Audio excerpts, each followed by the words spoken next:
Abdullayev'in yerine getirmegine tanta çık tanta. Sadi Aşır Abdullayev'in ki sözleri Türkeş Sadiqov'un ki.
Yer yaşlar çümüttün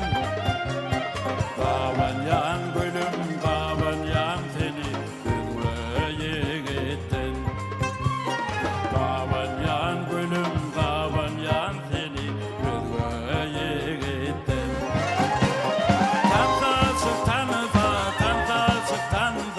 Yıkma gönlümü Tanta çıktanza yıkma sözümü Dilimin nedeni bakmayan kara gözümü Dilimin nedeni bakmayan kara gözümü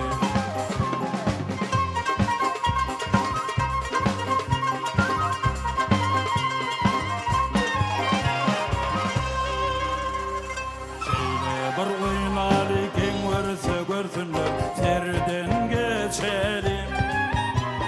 Şeyle bir oynalı kim görse görsünler serden geçelim Sensin benim gönlümün suyunu saylap seçeni Sensin benim gönlümün suyunu saylap seçeni